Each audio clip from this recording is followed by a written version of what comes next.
Well, welcome back. It's a little bit late in the game, but I discovered this little virtual background of the pride flag, so it is only right since it is June. Now it is time for some listener emails.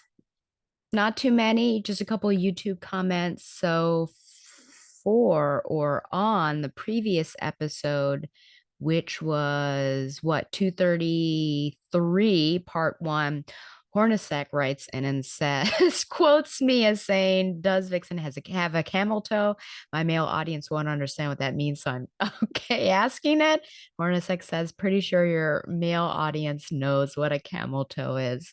Well, I guess that's good, being educated as to what a camel toe is. So good for you.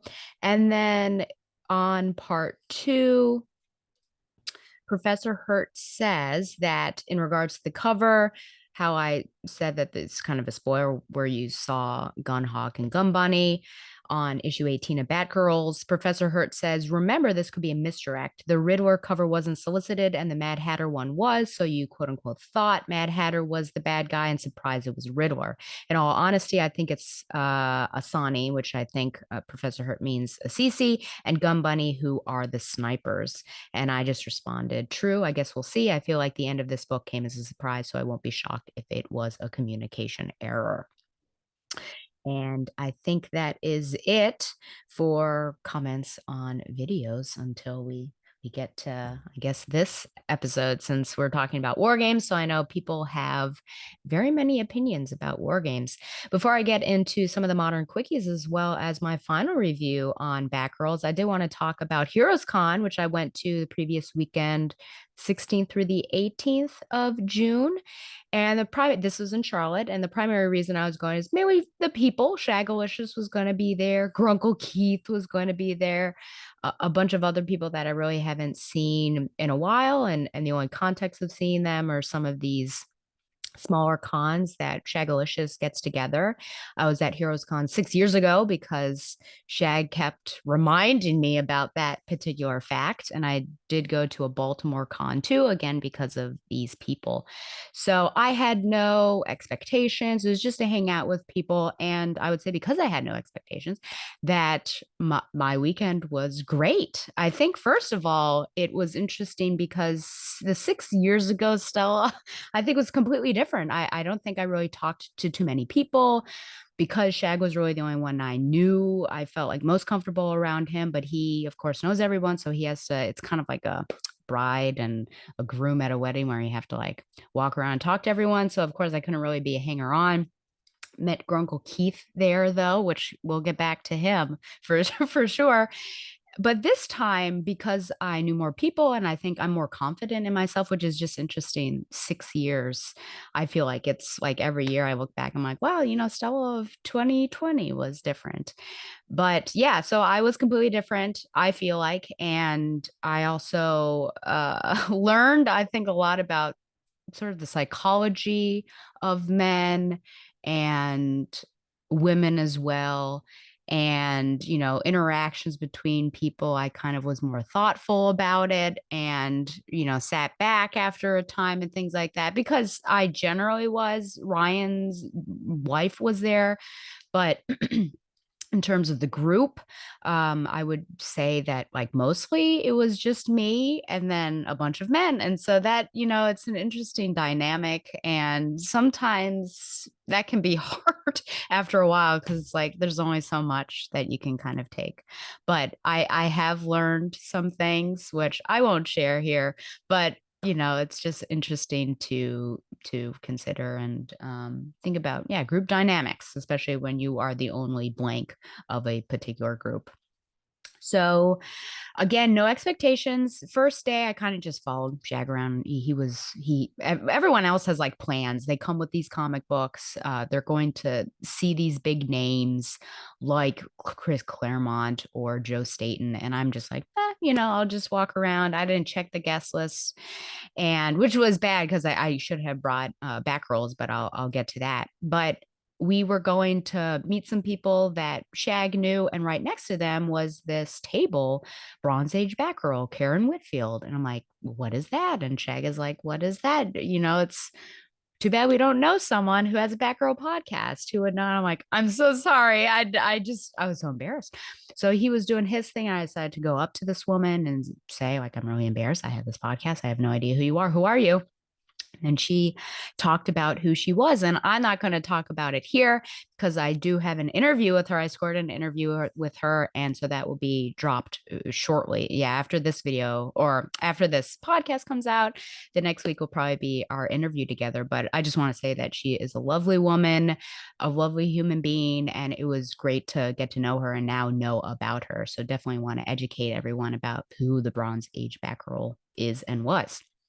I also got to meet Michael W. Conrad and Becky Cloonan, who were there. And I had chatted, a bit with Cloonan on Twitter and hoping to get an interview, which I have his contact information. So I think that will certainly happen, especially now that Batgirls is wrapped up. But just getting a lot of the inside scoop, which I am not going to talk about here because it was very much off the record. But many of the questions I had were answered. And there's sort of those answers where it's not the answer you want to hear of like, creative control and who tells who or whom what to do, that sort of thing. But yeah, the cover that became clear because I did ask about that. I asked about Alicia and Joe, and is all very interesting. I found out lots of insider information is all I'm going to say about that. And that conversation went on for like about an hour. It was, yeah, he was a great guy to chat with and very open. So I do appreciate that. And I have learned so commissions, you can ask artists to do things. Sometimes artists do like pre-con commissions, and so they're booked already, which Becky Cloonan was actually drawing a great deal during that entire conversation. And a sign on her table said, she couldn't do any commissions, her commissions were done. So I think sometimes artists come in and people have already, like people who know that they're going to the con have already asked to have commissions done. And so you don't get that chance. But there are other people that you can line up and try to get a commission from somebody. So like Joe Staten, I think it was Joe Staten that Shag got a headshot of Power Girl done. So just to give an example. So I like the idea of having somebody draw Babs or Babs and Dick or Babs and her father Jim. And Grunkle Keith gave me the idea of having a sketchbook so that you don't have these loose leaves and have to do framing and stuff where you have it all in one place. And he gave me this idea at Heroes Con, yeah, 6 years ago. So I bought a sketchbook, and at that Heroes Con, I had a couple people that I knew, so I had already started filling this sketchbook out. And so I had thought like, oh, I could probably get a commission on Friday and Saturday and maybe Sunday, but that was I was going to leave early, so that was a bit harder. Thinking like, oh, maybe $50 for a commission. Walking around, man, these commissions are more expensive than I thought. Just woof, there's no friends, family benefits if you know someone who draws. And so then I'm thinking just with my money pouch, because obviously I'm not making a lot of money right now. What am I going to do? I see Steve Epting. Steve Epting is there. He is one of my favorite comic artists. I knew him from Captain America, but I was also reading Velvet. Just beautiful art style. And I thought, okay, let's see. Now his headshots were 160. And then I was asking the group, like, is it offensive if you like try to haggle, or say like, I have this amount of money. What would you do for that? And they said it just probably just depends on how you present it. So I asked, like, what would you do for $100? Would it be not worth your time? And he said, check in on Saturday. And I was like, are you sure? Because I just like don't want to waste your time. He's like, no. So he's very accommodating. He was a nice man. And so Saturday comes along, run in to get in line. I'm fourth person in line. There's no Steve Epting. I have a scheduled interview at 10:30 with Bronze Age Batgirl, Karen Whitfield. So now I'm like, oh gosh, what's happening? So we're ticking up. Call Shag Wishes on the phone. Shag, can you like hold my spot in line while I do this interview and give him other? And he did. So I'm very thankful for that. So I decided, because I wasn't probably going to get any other commissions, just lump all of my pennies into one bag. So going to pay the 160. Barbara Gordon is what I want, but artist interpretation. So does he want Batgirl? Does he want Oracle? Does, what does he want to do is totally up to him. And then I would pick it up. And so went to my interview, had my phone on airplane mode just because I didn't need any sort of interruptions popping up during that. And once I turned it off, mission accomplished from Shaq. So later that day, we're just checking. I was waiting. I don't like to hound people, so I thought, oh, we'll just wait until nearly the end of the con, and then I'll pick it up. And got a text from Mr. Epstein, but I didn't even realize. I just went to his table right before I was going to leave, and he said, "Oh, did you get my text?" And I said, "No, I didn't." But luckily, only like 7 minutes had passed, and then I picked up my sketchbook. So I shall reveal what Mr. Epstein had done. Some people, if you follow me on Instagram and I think Facebook, I don't think Instagram is attached to Twitter anymore, which is very interesting. But I shall show it to you here. So this is so not shocked at all. When I went to pick it up, I said, how can I pay for this? And he said, well, you might want to look at it first. And I said, sir, you've not done anything that would disappoint me. So I'm just, yeah, very grateful about that. And I guess to show the other thing, so my friend Scott Larson had done this, and I had an interview with him last time. I don't think it was Baltimore. I'm pretty sure it was Heroes Con. Tom King, who likes to do his crappy drawings. And as you can tell, it's definitely Nightwing because of his butt. And then Luke Dobb done this with Jim and Babs. So I'm happy with my little sketchbook as it starts to get filled up. I mean, there's a lot to do, and then I've got Babs there. So I'm excited for that. And I guess before I get into the big thing that happened that went down, is very dramatic, I will at least show other things that I got. So after the interview, I got this book with Bronze Age Batgirl because she says that there's some things that she doesn't talk about publicly, but it is in this book. And so she signed it, and I was very grateful for that. And then I got the Batgirls trade, and that's signed by Becky Cloonan and Michael W. Conrad. I got a couple minifigs, two of my boyfriends, in fact, Nightwing, as well as Iron Fist. I was very happy. I'll have to find some place to put them. I'll just put them on that side. And then I got a Spider-Gwen as well.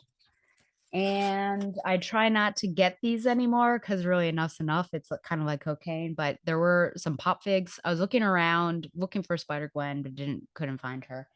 And I saw Crash Bandicoot in a leather jacket, and I wasn't sure about him on Friday, and I went back and he was still there, so I ended up getting him. So I think one Crash is enough because there's so many, but I do like his leather jacket style from Crash 3 when he's on the motorcycle. And then that final day, I accidentally, because I was basically on one side of the floor the entire con, and then I went on the other side. The final day, I was just doing all the aisles, and I found more, and then I found Spider-Gwen. So I was like, well, now I have to get Spider-Gwen. So two more. Now I just need to, I've got like these floating shelves on the opposite side of this room, but need to figure out now where to put these little guys. But really, it is like, okay. And think that's it there. So then we get to some drama. Okay. Now, you've been listening to me for years, maybe, and you think to yourself, Stella's not dramatic, right? Stella is easygoing. She's very soft spoken. She's not going to yell at someone in the lobby of a hotel. It happened. It happened. Now, I do have to pull up one piece of it because I remember one particular quote, but there was like a quote in between that other people heard that I didn't, so I had to ask, like, what was that I said before. So unfortunately, even though this is uncut, you won't be able to hear two other people, hopefully two other people, we'll get to that, but at least one other person's perspective of what went down. And I also want you to know that this was not staged, okay? This was off the cuff and it happened, okay? You wish you would have been there. That's the other thing, is that I've told the story a couple times, and each time I've told it, there's kind of a blankness that they don't understand. I think they generally just don't understand, and then they don't understand why it would be funny in the moment. So I guess you literally had to be there. You either had to be me, the person I was attacking, or the group of men that were also in the lobby wondering what was going down. So we're in the Hotel Westin. So every night, basically everyone gathered the Hotel Westin because there's a bar there, and we all hung out and chatted. And I did make a comment that, gosh, are we all a bunch of alcoholics because we all just keep going to this particular bar? But no, it's just, community. And half the people weren't drinking alcohol anyways, me included. So just chatting. And then it's time to go. This is the last night. So, like, goodbyes. It was actually interesting. I don't know that I've seen, because I give men a bad rap, honestly, but there was a lot of emotion going on. Like, every time we parted company, people were saying goodbye and hugging. And every time I like had to turn to somebody who is probably Shad, I call him Shadrach, but his name is actually Shad, a new member of our little community, and ask him like, are they leaving? And then I had to ask the person, are you leaving? No, no, no. It's just, we'll see you tomorrow. I'm like, okay. Because I didn't need to say goodbye until it was time to say goodbye. And as some friends of mine know, I'm not that much of a hugger. I've been doing it more because other people like to hug and they feel it's very special for them when Stella gives them a hug. So if you are a friend of mine, I will, attempt to give you a hug. But some people like to hold on. I could talk about hugging later on. But yeah, I just have to make myself do, like, maybe this person wants a hug and not a handshake. But some people I just handshake if I'm not close to you. So anyways, we're saying goodbye. Two people are leaving, and they have an early flight, so we are not. Shout out to Shadrach and Mike. So we are not going to see them in the morning. And this is really it. I was staying in a condo with the Sutherlands and Ryan and Shag and little Russell. I had the couch, which, good thing that it was a comfortable couch. And so we obviously were going to see each other. So people are saying goodbye in the bar. People are saying goodbye in the lobby. Grunkle Keith. So this is where he comes in. So Grunkle Keith, I met him, like I said, last Charlotte. He is, I would say he's one of my, if he's listening to this, he's going to let this get to his head, but he is one of my like favorite people that I reconnect with. And it's one of those people that you don't see for years and you reconnect with them as like no time has passed. He's a funny guy. He also loves literature, so he can talk about literature. And he was also making some faux pas. I'm trying to think of a couple things. Oh, he said like bad night at the Casino Royale, like things like that. And I would yell, laugh at him. Like, that's not what it is. So just to give you a picture of who this guy is, he is a jokester. He'll go after some people, but he's also very kind. So, and he actually gave me this hat that he had. I mean, he likes fictional sports teams on there. He had an extra. He's like, do you wear a hat while you run? I'm like, yes, I wear it while I go to the gym too. So he gave it to me. So, I mean, our relationship is at an end, but at least all in memoriam for Grunkle Keith. So he was kind because the checkout of the condo is 11, but I was going to go to the con, so I needed to find parking. So he's helping me talk to some of these Weston people and ask about parking situations and everything. So lead up is like, Grunkle Keith is a great guy. So we're in the lobby. Grunkle Keith and I are next to each other, watching all of these men starting to tear up and say goodbye to everybody else. And one of our community members says that he has to go to the bathroom. And I turn to Grunkle Keith and I say he has to drain the lizard, because I don't know. I find that a funny turn of phrase. I've gotten that from my brother. And so I just thought there were a couple times I wanted to say it when people said they have to go to the bathroom, but it depends on the company. So I was like, Uncle Keith will find it funny. So I said, he has to drain the lizard. He says he has to drop, I believe this is it. He has to drop dew off the tulip. It's either a tulip or a lily, but I'm pretty sure drop dew off the tulip. And I looked at him because this is like a shootism because Harry likes to make random phrases up as well. I turn to him and I say, nobody says that. Nobody says that. And he says, it's in literature. Look it up. Okay. So remember, he does read. There's a pause. Like I'm still pretty dubious at this. There's a pause. Now, I had forgotten about this part, but Shag reminded me. Shag touched my right elbow, and I'm sensitive to touch because I want to know who is touching me and what is the purpose of their touch. Okay. So I immediately look behind me to see who is touching my elbow, and it's Shag, and he's like trying to get me to leave gently. And at that moment, Grunkle says, because of the where did this comment come from? He says, Laura Ingalls. Okay. This set me off. So I release my elbow from Shag. And from the outside, it looks like Shag is trying to de escalate whatever is happening. I turn back to Keith and I say, Laura Ingalls Wilder. Laura Engel, my volume is increasing. If you've been in my company in person, you will know what this sounds like. He's laughing, and I say to him, how dare you? Don't speak to me. I'm yelling at this point, but I'm also moving because I recognize that we're trying to get out of there. So I'm moving through the lobby, yelling at Keith. And at the very end, because I'm saying, don't speak to me, and I'm at the top of my lungs here, I'm moving towards the door and I say, you and me, we are through. And there are everyone's wondering what's happening. Strangers are turning and looking. And then I walk out the rotating doors. Now, that little gaggle of men freaking out, all laughing, also wondering what is going on. I mean, I was laughing as I was saying you and me are through, top of my lungs, and then I just go out there and continue to laugh. But everyone was freaking out, wondering what had gone down. I will say that apparently, because this morning Shag had said it was apparently the anniversary where we both, I don't know, in the morning I had said, don't talk to me. Don't you dare talk to me. And he was taken aback. Everyone wondered what had gone down. I think it was just a random dramatic thing that I had done. I forgot about it until he mentioned it. So at least the heat was off him and now it was on Keith.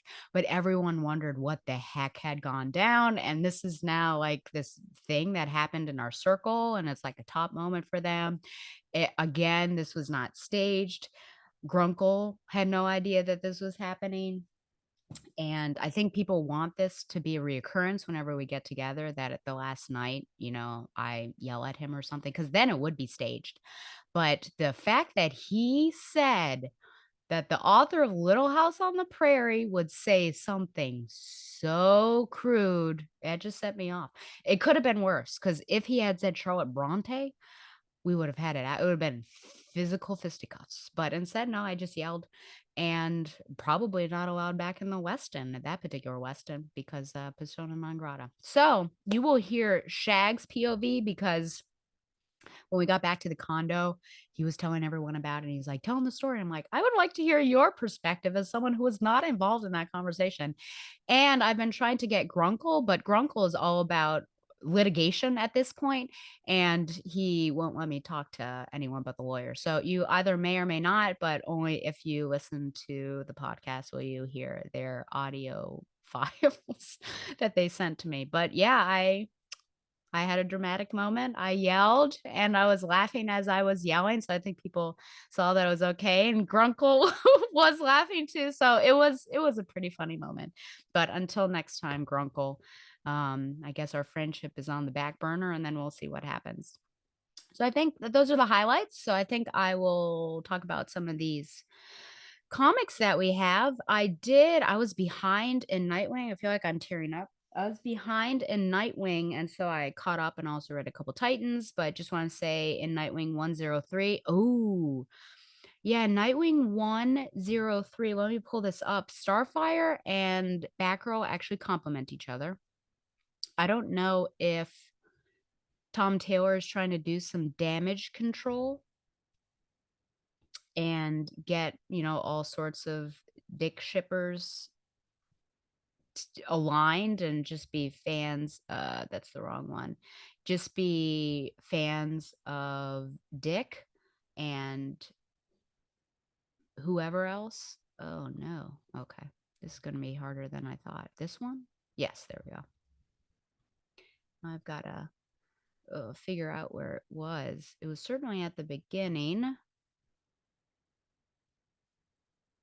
Oh yeah, look at this. So first of all, Starfire is carrying Batgirl, very interesting.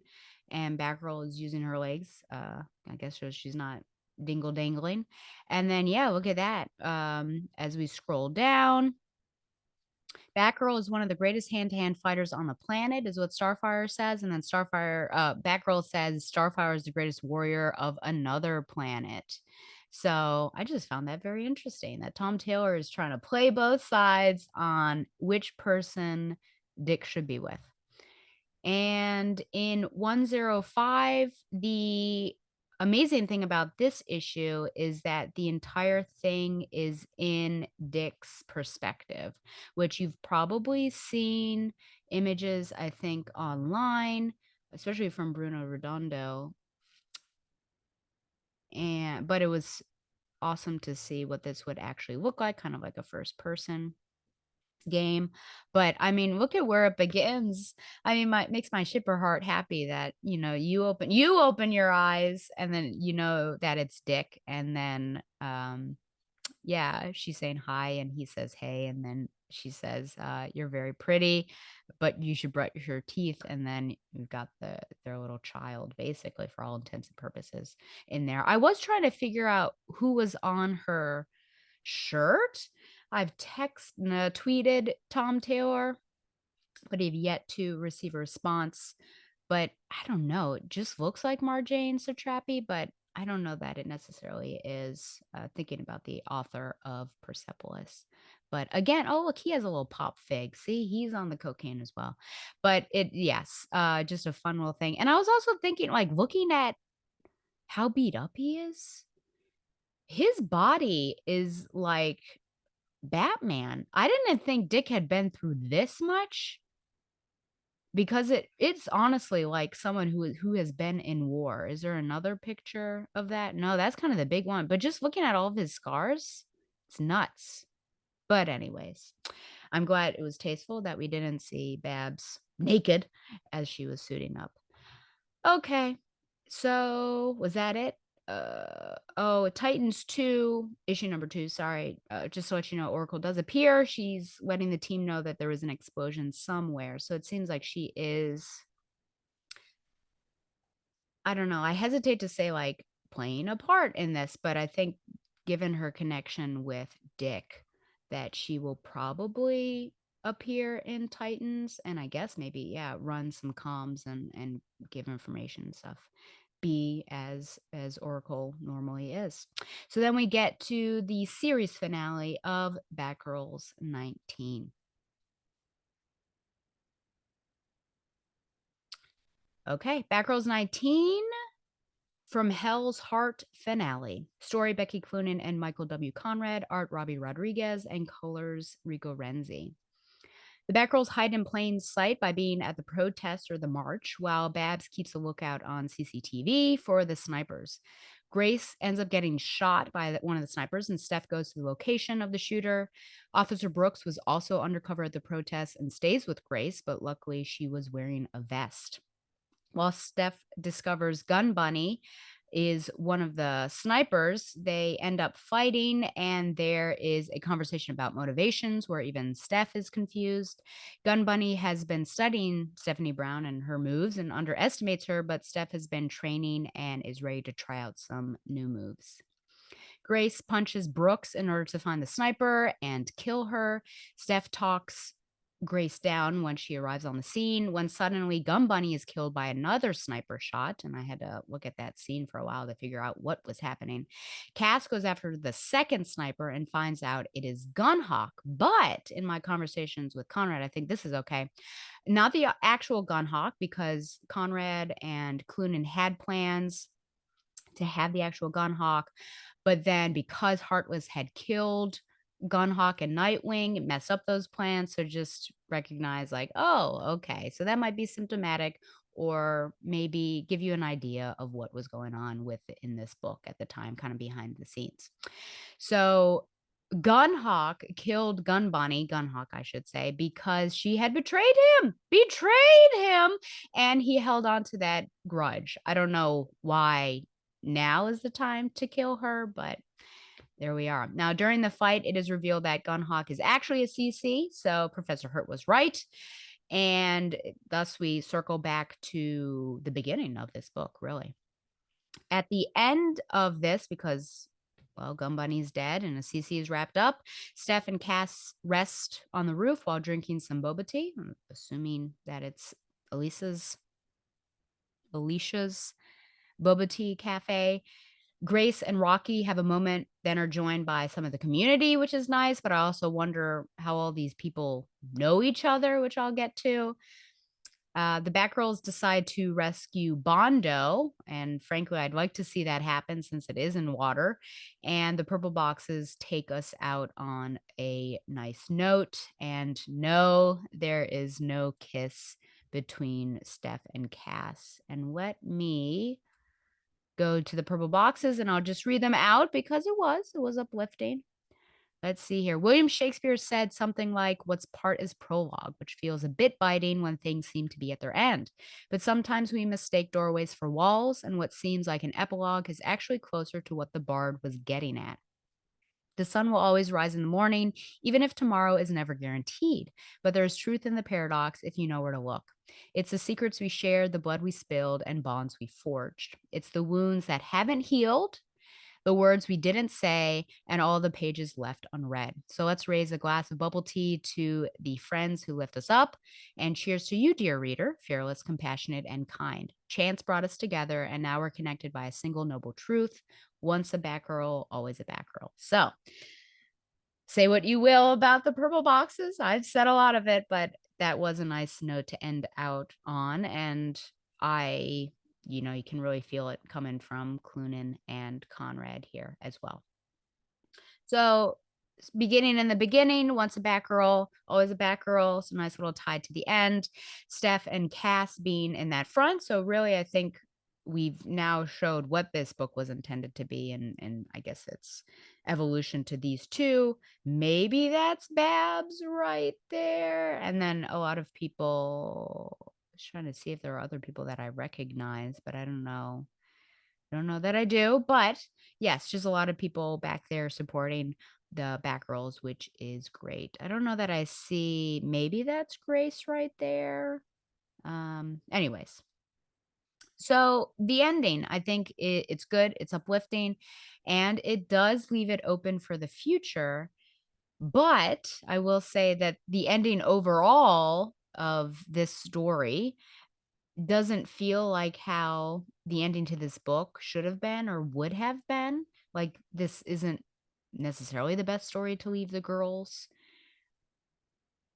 but, that's not the writer's fault, as I found out. So we can always, I think we just need to give, and this is something for me too, we need to give more grace to the writers and editors as well. I think the writers did what they could with what was given to them. And, the CC reveal does create a ring composition. I would have liked to have seen more of the gang that looked like the mutants and seen them maybe come to the march, or some scene continuing this discussion of protecting the community. But I think perhaps there just wasn't a lot of space. And again, it wasn't known that the book was going to end at this point. So, maybe there was something else there. Any question of Grace and the gun is answered. That was the big thing, right? From 18, like, why is Grace buying this gun? What's she going to use it for? I feel like it's maybe a stretch that she found the sniper, or she would have at any point with or without the Batgirls being there. I don't think it was necessary. Let's see if I can find that. Her punching poor Officer Brooks. It's always I feel like this happens frequently. I mean, I just did look at that. That poor guy. You could have just gotten out of there. I think it would have been okay. I'd recently watched the whole Fast and Furious series, and this happens to one of the FBI agents. Paul Walker's character punches one, like, at one point, it was intent, and then the second time, he's like, "I'm so sorry." After he had healed, it was another movie, and he punched him. So it just seems like the way to do it, but I feel like she could have certainly gotten out of there. I actually didn't think a vest could stop a sniper bullet, but I found out with some cursory research that it depends on the round that is being fired. And frankly, at this point, I feel like I'm probably on some sort of watch list because of the searches that I've done for this particular story. I mean, I've looked up shootings and now that, so it's if the NSA is watching me, I guess for good reason, unfortunately. I think in this issue, we see what perhaps was the original intention for this book, with Cass and Steph as boots on the ground. Let's see if I can get to that particular page. And Babs running comms, and yeah, that's a good one. And feeding them information. And then we also see Stephanie being probably the most capable that she has been in this book, which is great. And also, I say, finally, in the words of Joshua Lapin Bertoni. I, like Steph, am still confused by motivations, wherever this particular conversation begins. I think Assisi's motivations make sense because that goes way back to the Saints' appearance in this book, as well as the connection back to their first appearances in Batman and that whole story. So it's like, yeah, they were protecting Gotham, but Gun Bunny is a gun for hire, and generally those type of people don't have any motivation besides money. So I don't know, and she doesn't really, like, speak to it too much. I mean, she says it's because of your actions, but doesn't get into that and says, like, "What do you mean? What sort of weird logic is that?" So she doesn't talk about Gotham. I think it's probably she just has a hard on to kill the Batgirls, and so she's like, "Easy money." I do wonder if Grace actually had it in her to shoot Gun Bunny. I mean, she is very angry, and, she is an alcoholic that's on the mend, and it was very hard for her, so potentially, but I don't know, I just see her. I mean, it would have wrecked her if she had killed Gun Bunny, but I don't know that, I can see her actually pulling that trigger. Oh, this is the image because I thought, "What's going on? Where'd that bowl come from?" And it's so big, right? Because it's in the foreground. I thought, "Oh, did she have something in her chest?" And I was looking back, and then I saw, oh, the crack in the window and everything. So that was a bit of a nut scene, but I had to slow down and figure out what was actually going down.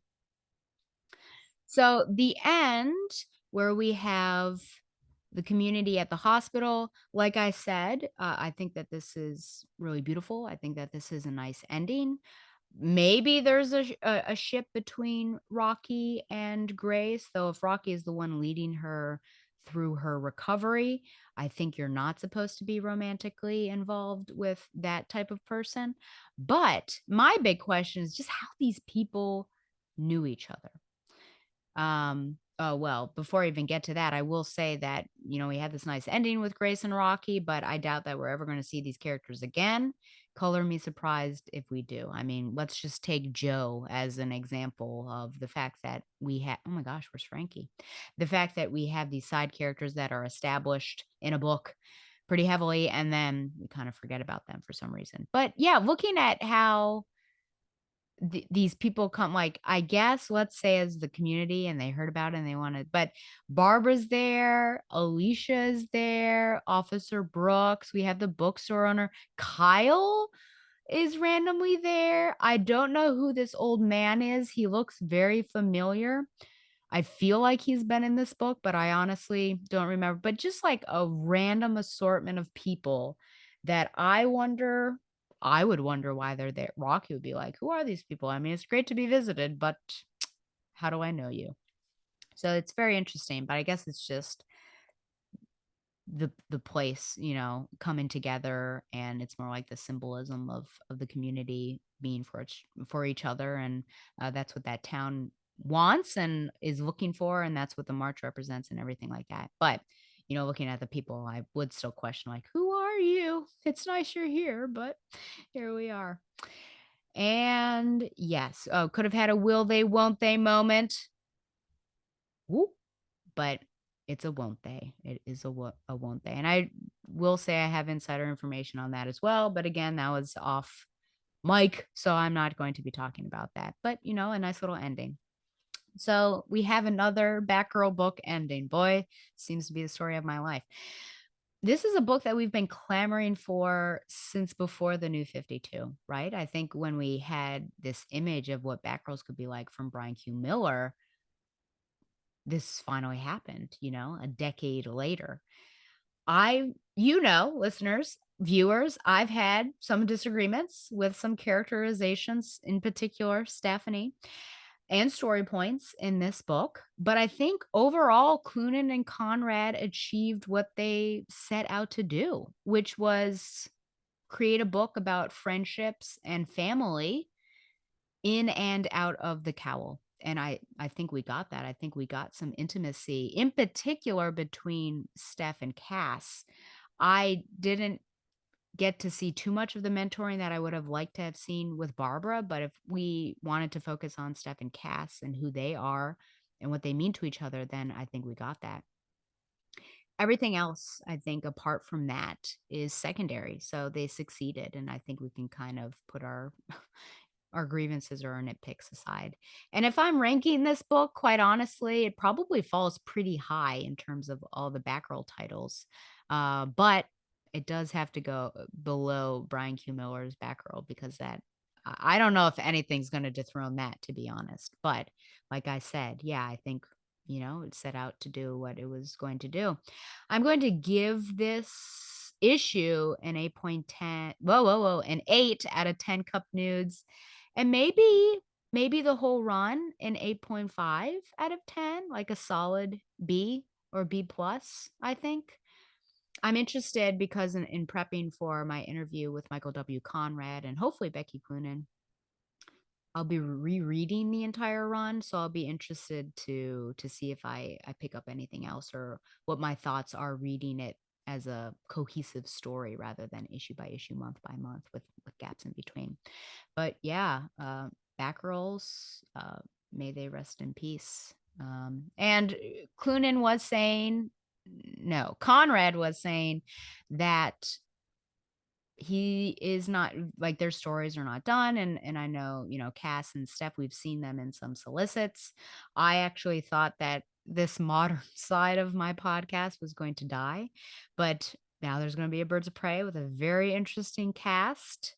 I will see what happens with it, but I do trust the writer, so we, again, yeah, but fingers crossed. But also, I kind of have learned to guard my heart because I have had high expectations before and they have been dashed. But thank you to Michael W. Conrad and Becky Cloonan for giving us this title for sure.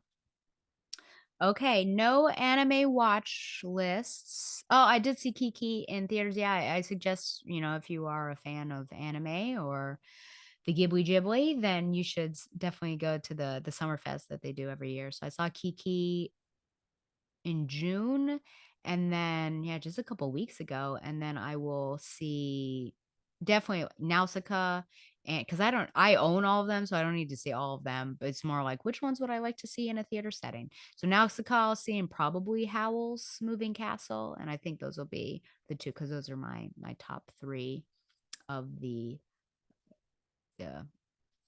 collection of the Ghibli Ghibli. And literature recommendation, I forgot. Nearly forgot. So I don't know if I said in the top half because it's been a while since I recorded that with Josue that I am taking a young adult literature class, and I don't think I've heard of any of the books that we were reading except for Stamped, the YA adaptation, so which I'm very happy about. And each week, except for Stamped, you were given a choice, and I just went by titles.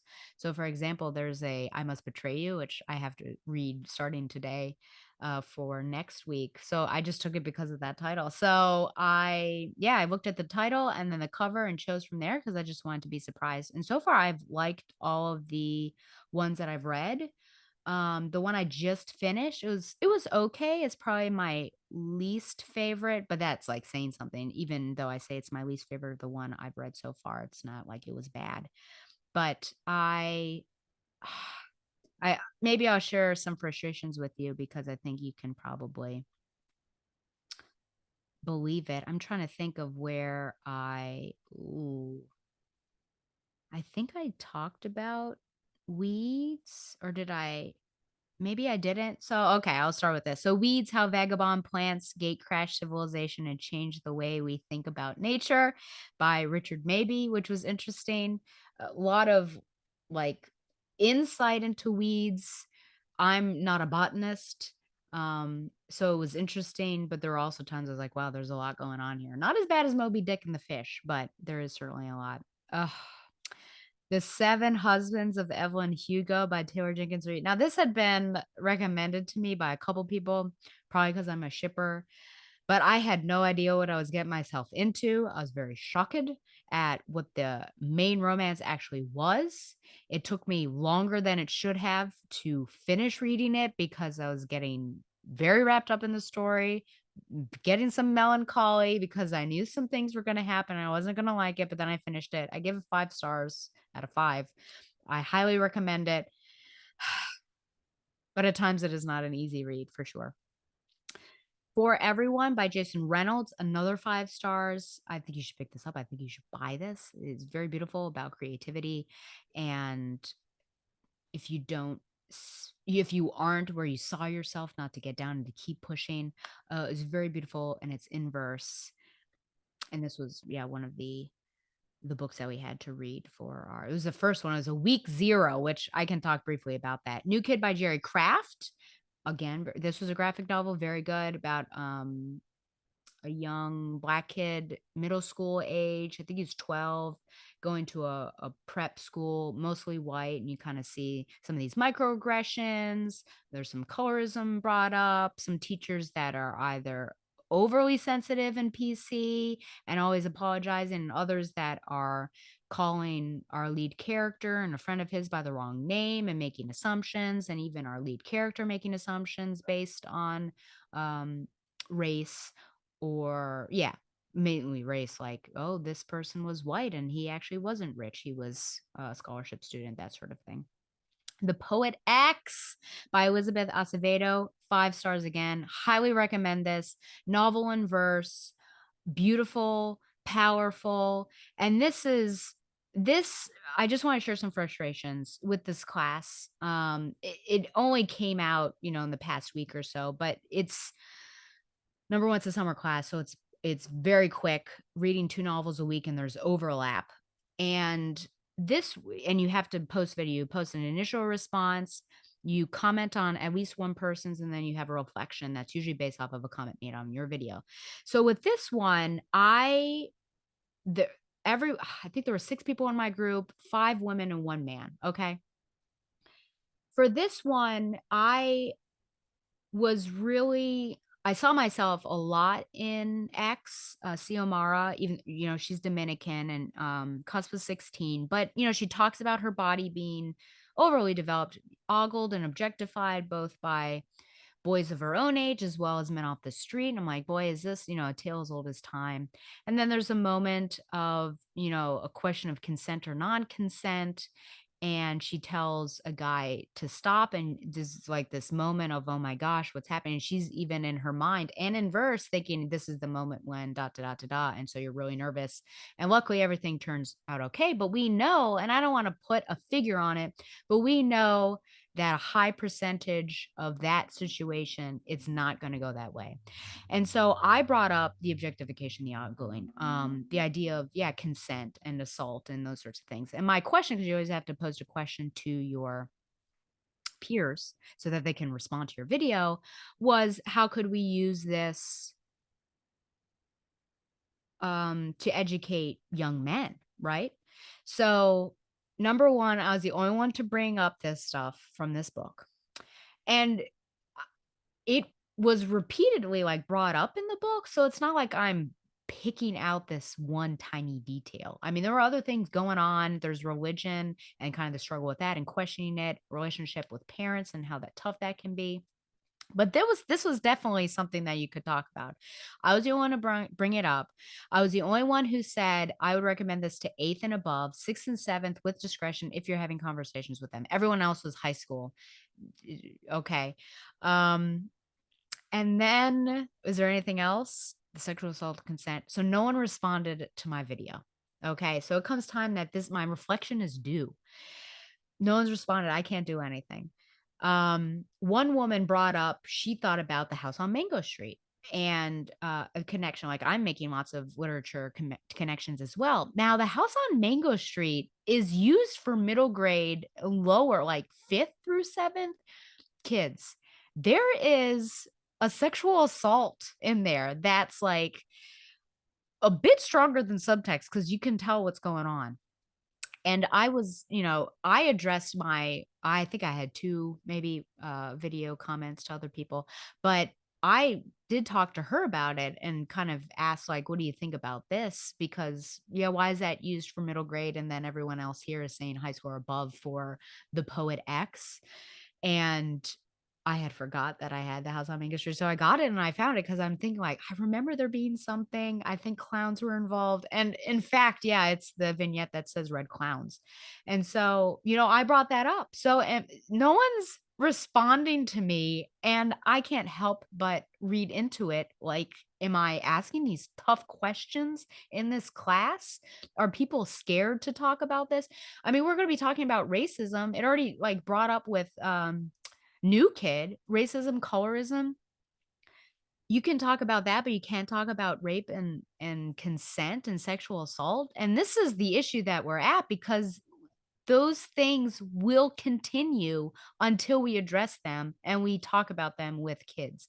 And I know that teachers are under attack right now and there's a fear, but yeah, I mean, it is our responsibility because the parents aren't talking about it and we're with kids more than the parents are. You need to be subversive about it and you need to be subtle. But if we do not talk to young men and young women and explain to them what consent is and what assault looks like, then it's gonna keep happening. So I was pretty, I was saddened and disheartened. I even talked about it in my reflection video. I was like, I waited 12 hours because I thought maybe someone will comment, but they didn't. So then I just talked to the professor. So I was just frustrated about that. I don't know, is it just me that's coming out with it? I think listeners know that rape and consent and sexual assault has been on my heart for several years now and thinking about its representation in media and what we can do with it. Talked about it with Tom on required reading, which this would definitely be a good book to, and he would talk about it with me like, "What's going on here?" Um, so that was, yeah, that was sad. I don't know because I feel like if this is gonna pop up again, I'm not just gonna avoid the topic. So the next one, when you trap a tiger, that doesn't have that sort of, hard topic in there, but I just don't know what was going on. Was I reading too much in it? Because I even called Harry and I'm like, "This is what's going on. Do you think I'm reading too much into it?" And he didn't think so, but there we are. I don't know. Yeah, thoughts, listeners, on that whole situation, or yeah, what you would do. Would you engage? What, like, were people scared? Did the only guy in there feel like he didn't wanna answer that question because it was with boys, he didn't wanna talk about it? I don't know.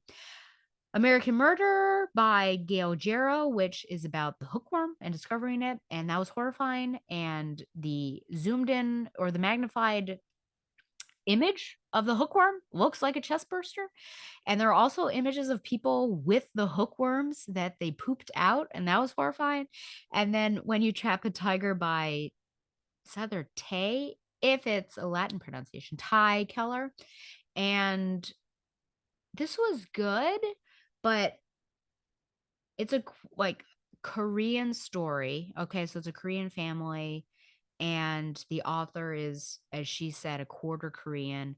But my question was whether it was strictly a Korean story. And I think that was its weakness and its strength because I think you could have swapped out any race, and that's like the good and the bad thing, right? Um, because everyone could find themselves in this particular story because it certainly is about grief and waiting for, unfortunately, a loved one to die. But at the same time, shouldn't there be some things that you cannot remove from the story and that they were only Korean? So that would be my thing. So that's where I am there.